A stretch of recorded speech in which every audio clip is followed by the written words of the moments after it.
हम सबके साथ कभी ना कभी ऐसा जरूर होता है जब हमें अचानक कुछ बोलना पड़ता है और तैयारी का कोई मौका ही नहीं मिलता। तो आज हम जानेंगे कि ऐसी इम्प्रॉम्प्टू यानी स्वाभाविक बातचीत में महारत कैसे हासिल की जाए, और ये सब कुछ स्टैनफोर्ड के एक बहुत ही मशहूर वर्कशॉप पर आधारित है। चलिए एक छोटे से दिमागी खेल के साथ शुरू करते हैं। स्क्रीन पर जो वाक्य दिख रहा है उसे जरा ध्यान से पढ़िए और गिनिए कि इसमें एफ अक्षर कितनी बार आया है। इससे एक बड़ी दिलचस्प बात पता चलेगी कि हमारा दिमाग कैसे कभी-कभी जरूरी चीजों को भी नजरअंदाज कर देता है। तो सही जवाब है 6। क्या आपको 6 मिल गए थे? अगर नहीं तो कोई बात नहीं। ज्यादातर लोग ऑफ जैसे छोटे शब्दों में एफ को देख ही नहीं पाते। और जानते हैं, ठीक यही चीज बातचीत में भी होती है। हम अक्सर उन छोटी छोटी बातों पर ध्यान नहीं देते जो हमारी बात में बड़ा असर डाल सकती हैं। तो आज हम क्या क्या देखने वाले हैं? सबसे पहले स्वाभाविक बोलने की चुनौती को समझेंगे। फिर बोलने से पहले होने वाली घबराहट को काबू करना सीखेंगे। उसके बाद एक 4 स्टेप का मेथड और 2 बहुत काम की स्ट्रक्चर्स देखेंगे। और आखिर में बात करेंगे एक आत्मविश्वास से भरी मानसिकता बनाने की। तो चलिए सबसे पहले और सबसे बड़ी चुनौती से शुरू करते हैं। आखिर बिना तैयारी के बोलना इतना मुश्किल क्यों लगता है? जरा सोचिए, हम बड़ी बड़ी प्रेजेंटेशंस के लिए तो हफ्तों तैयारी करते हैं, लेकिन असल जिंदगी में ज्यादातर बातचीत तो अचानक ही होती है। जैसे किसी सवाल का जवाब देना, किसी को फीडबैक देना या किसी का परिचय करवाना। और सच कहूं तो असली घबराहट इन्हीं पलों में होती है ना? तो सवाल यह है कि इस घबराहट का करें क्या? अच्छी खबर यह है कि इसे अपने फायदे के लिए इस्तेमाल किया जा सकता है। चलिए देखते हैं कैसे।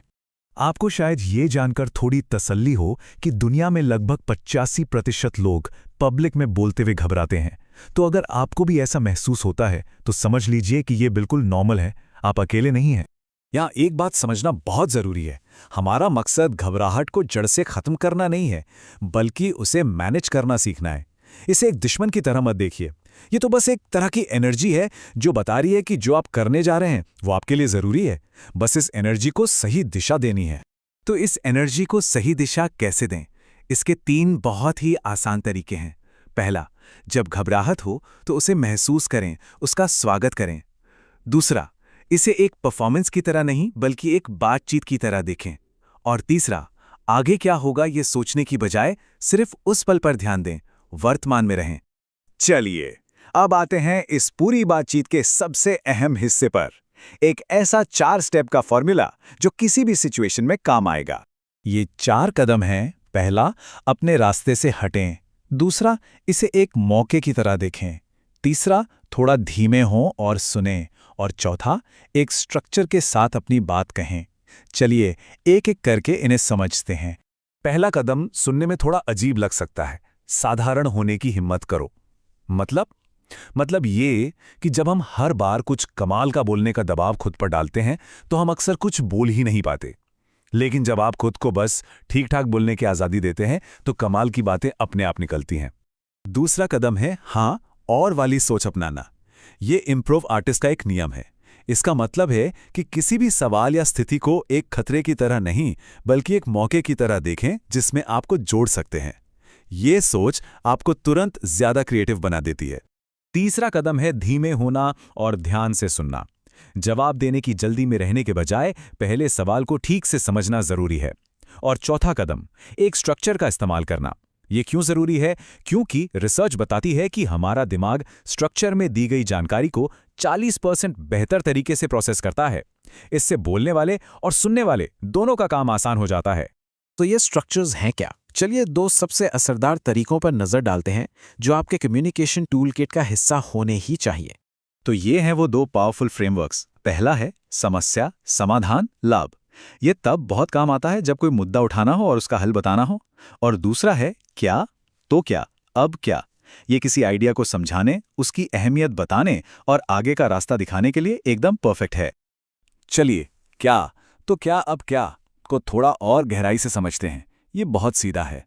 क्या मतलब असल बात क्या है, तो क्या यानी इससे फर्क क्या पड़ता है, ये जरूरी क्यों है, और अब क्या मतलब ठीक है तो अब हमें आगे क्या करना चाहिए। ये स्ट्रक्चर आपकी बात को साफ और एक्शन लेने लायक बना देता है।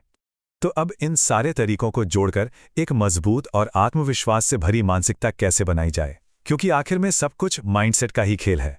तो फटाफट से दोहरा लेते हैं कि हमने क्या सीखा। अपनी घबराहट को मैनेज करना है, हर बार परफेक्ट होने की कोशिश नहीं करनी है, हर बातचीत को एक मौके की तरह देखना है, बोलने से पहले सुनना है और अपनी बात रखने के लिए एक स्ट्रक्चर का इस्तेमाल करना है। और अंत में सबसे जरूरी बात, एक अच्छा वक्ता बनना अपने बारे में नहीं है, ये सुनने वालों के बारे में है। जिस पल आप अपनी घबराहट से ध्यान हटाकर ये सोचने लगते हैं कि मैं इनकी मदद कैसे कर सकता हूं, उसी पल आपकी आधी घबराहट गायब हो जाती है। एक बहुत पुरानी कहावत है जो यहां बिल्कुल फिट बैठती है, सिर्फ कुछ करो मत, वहां खड़े रहो। इसका गहरा मतलब है कि हर बार तुरंत जवाब देने की जल्दी करने के बजाय बस एक पल रुकें, सुनें और समझें। तो जाते जाते एक सवाल आपके लिए छोड़ रहा हूं। जरा सोचिए, अगर अपनी अगली बातचीत में आप बोलने से ज्यादा सुनने पर ध्यान दें तो क्या होगा? इसे एक बार आजमाकर जरूर देखिए और देखिए कि क्या फर्क पड़ता है।